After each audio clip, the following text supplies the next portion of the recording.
안녕하세요. 오늘 우리가 함께 살펴볼 이야기는 어떤 조직이나 공동체가 공격을 받고 있다고 느낄 때 과연 어떻게 반응해야 하는가에 대한 하나의 신학적 통찰입니다. 저자가 아주 흥미로운 관점을 제시하는데요. 자, 한번 자세히 들여다볼까요? 시작부터 질문이 아주 강렬하죠. 어떤 조직, 예를 들어 교회나 어떤 공동체가 외부로부터 거센 비난이나 공격을 받을 때 똑같이 힘으로 맞서는 게 과연 최선일까요?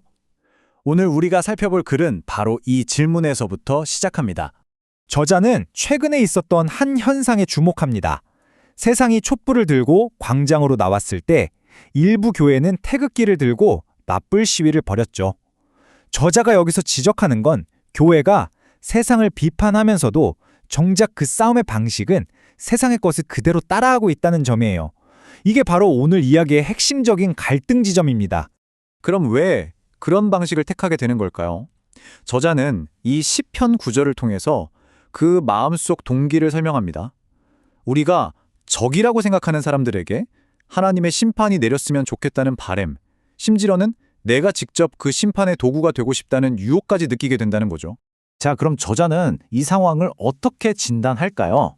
이 모든 갈등의 뿌리에는 서로 완전히 다른 두 종류의 지혜, 그러니까 두 개의 세계관이 충돌하고 있기 때문이라고 말합니다. 이 표를 보시면 그 차이가 명확하게 보이죠. 왼쪽, 세상의 지혜는 즉각적으로 반응하고 남을 심판하고 세력을 키워서 맞서 싸우는 방식입니다. 힘의 논리죠. 그런데 오른쪽, 저자가 말하는 하나님의 지혜는 정반대예요. 하나님께 먼저 귀를 기울이고 나를 희생하고 내 자아를 내려놓고 십자가의 길을 따르는 겁니다. 핵심은 이거예요. 교회의 목적이 힘을 키워서 이기는 게 아니라 그리스도의 희생을 따라가는 데 있다는 거죠. 그렇다면 저자는 교회가 왜 약해졌다고 보는 걸까요? 바로 본질인 하나님의 지혜를 따르는 대신에 세상의 지혜를 좇았기 때문이라는 겁니다. 힘을 추구하다가 진짜 힘을 잃어버렸다는 아주 날카로운 지적이죠. 이 구절이 저자의 주장에 힘을 실어줍니다. 교회가 스스로 심판관이 되려고 해서는 안 된다는 거예요. 진짜 보고 듣고 판단하시는 분은 하나님 한 분뿐이라는 사실을 다시 한번 일깨워주는 거죠. 우리의 역할은 심판이 아니라 귀를 기울이는 것이라는 말입니다. 그럼 대안은 뭘까요? 저자는 여기서 아주 인상적인 비유를 하나 제시합니다. 바로 예수를 먹어야 한다는 건데요. 이게 저자가 제안하는 해결책의 핵심입니다. 영적인 양식에 대한 은유인 셈이죠. 세상의 지혜, 즉 사람의 생각에 의지하는 건 결국 허무할 뿐이라고 성경은 말하고 있습니다.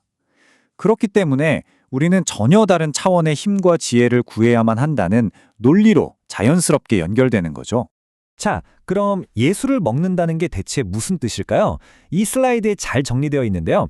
세상이 주는 헛된 생각들, 그러니까 어떻게 하면 이길까, 어떻게 하면 더 커질까 하는 생각들을 먹고 소화하는 대신에 예수님의 가르침과 그분의 희생적인 삶, 그 지혜 자체를 내 안에 채우고 내 것으로 만드는 것을 의미합니다.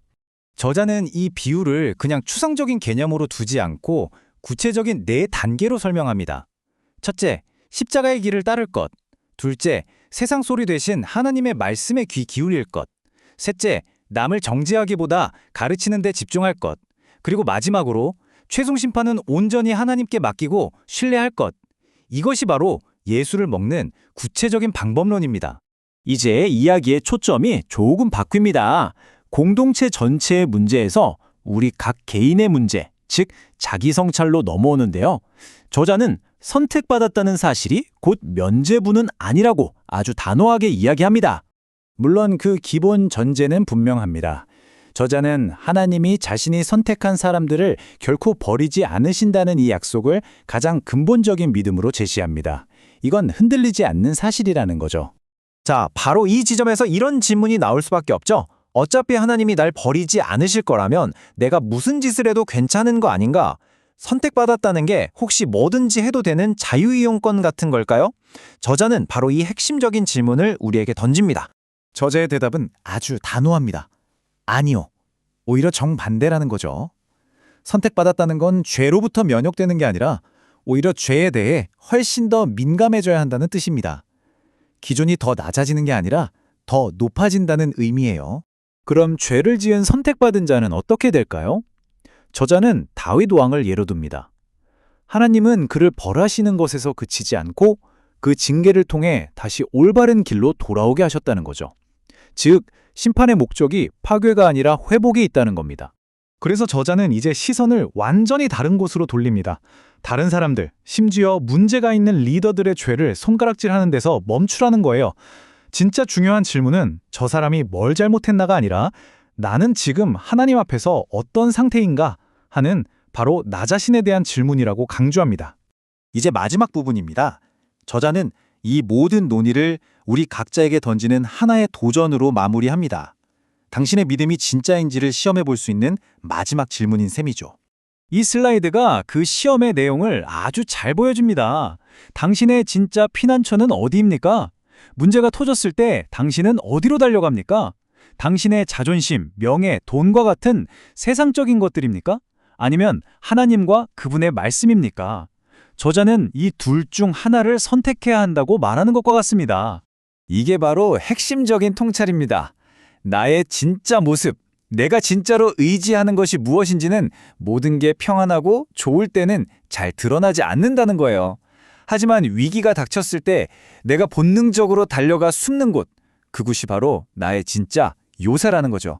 이렇게 오늘 분석은 우리 모두에게 던지는 이 강력한 질문으로 마무리됩니다.